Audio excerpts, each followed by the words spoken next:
भारत में सोना और चांदी सिर्फ धातु नहीं है।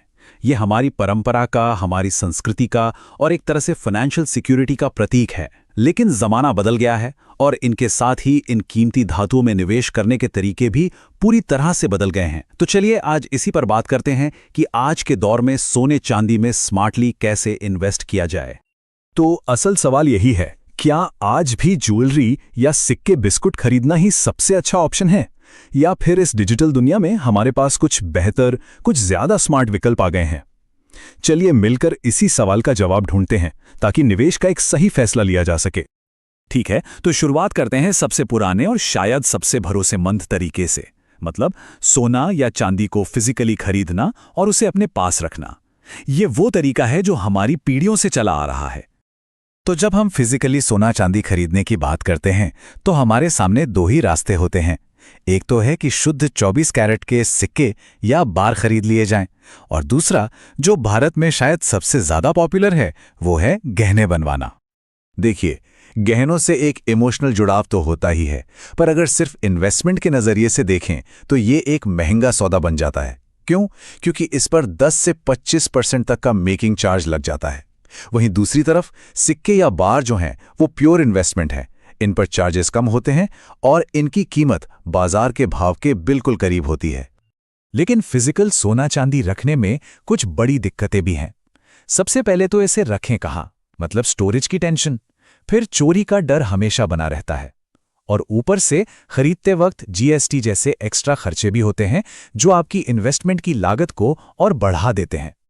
तो इन्हीं सब मुश्किलों का हल लेकर आते हैं आज के मॉडर्न, डिजिटल और पेपर बेस्ड ऑप्शंस। चलिए अब निवेश के अगले पड़ाव पर चलते हैं जो आज के समय में बहुत तेजी से पॉपुलर हो रहे हैं। तो सबसे पहले बात करते हैं ETFs की, यानी एक्सचेंज ट्रेडेड फंड्स। अब ये क्या है? आसान भाषा में समझिए, ये सोने या चांदी की डिजिटल यूनिट्स हैं। इन्हें स्टॉक मार्केट में किसी भी शेयर की तरह ही अपने डीमैट अकाउंट से खरीदा और बेचा जा सकता है, तो स्टोरेज की कोई टेंशन ही नहीं। अच्छा, अगला ऑप्शन है फंड ऑफ फंड्स या FOF। जैसा कि नाम से ही पता चल रहा है, ये एक ऐसा म्यूचुअल फंड है जो खुद जाकर गोल्ड या सिल्वर ETFs में पैसा लगाता है। ये उन लोगों के लिए एक बहुत अच्छा जरिया है जो सीधे ETFs में डील नहीं करना चाहते। और फूफी की सबसे बड़ी खूबी यही है, इसके जरिए वो लोग भी सोने चांदी में आसानी से इन्वेस्ट कर सकते हैं जिनके पास डीमैट अकाउंट नहीं है। वो अपने रेगुलर म्यूचुअल फंड प्लेटफॉर्म से ही इसमें पैसा लगा सकते हैं। है ना कमाल की बात? अब आते हैं एक बहुत ही यूनिक ऑप्शन पर, सॉवरेन गोल्ड बॉन्ड्स या SGBs। ये भारत सरकार की तरफ से RBI जारी करता है और ये सिर्फ सोने में निवेश के लिए हैं। इसमें आप असल में सोना नहीं खरीदते, बल्कि सोने की कीमत के बराबर सरकारी बॉन्ड खरीदते हैं।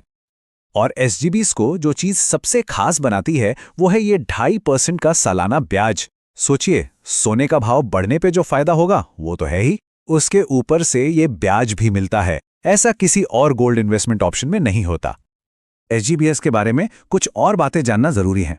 इनकी मैच्योरिटी 8 साल की होती है, हालांकि 5 साल के बाद भी इन्हें बेचा जा सकता है।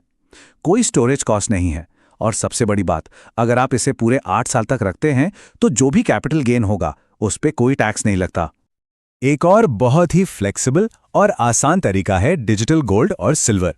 इसकी सबसे अच्छी बात यह है कि सिर्फ ₹1 से भी 24 कैरेट शुद्ध सोने या चांदी में इन्वेस्टमेंट शुरू किया जा सकता है, और आपका खरीदा हुआ सोना प्रोवाइडर के पास पूरी तरह सुरक्षित वॉल्ट्स में रखा जाता है। चलिए अब हम एक ऐसे विकल्प की ओर बढ़ रहे हैं जो साफ साफ कहूं तो हर किसी के लिए नहीं है। ये सिर्फ उन लोगों के लिए है जिन्हें मार्केट की गहरी समझ है और जो ज्यादा रिस्क लेने को तैयार हैं। और यहां एक बात बिल्कुल साफ कर देनी चाहिए, ये तरीका बहुत ज्यादा जोखिम भरा है। अगर कोई लंबी अवधि के लिए सुरक्षित निवेश करना चाहता है तो ये उनके लिए बिल्कुल भी सही नहीं है। हम बात कर रहे हैं कमोडिटी फ्यूचर्स की। इसमें MCX यानी मल्टी कमोडिटी एक्सचेंज पर सोने और चांदी के भविष्य के सौदों में ट्रेडिंग की जाती है। ये काफी कॉम्प्लेक्स फाइनेंशियल इंस्ट्रूमेंट है और इसे सिर्फ अनुभवी एक्टिव ट्रेडर्स को ही आजमाना चाहिए। तो हमने इतने सारे विकल्प देख लिए, फिजिकल से लेकर डिजिटल और फ्यूचर्स तक। अब सवाल ये उठता है कि इनमें से अपने लिए सबसे सही कैसे चुनें।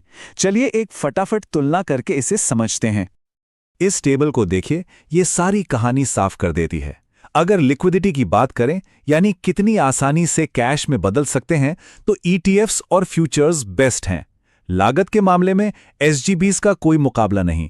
और अगर इस्तेमाल में आसानी की बात करें तो डिजिटल गोल्ड सबसे आगे है। आखिर में सही चुनाव किसी की अपनी जरूरत और लक्ष्य पर ही निर्भर करता है।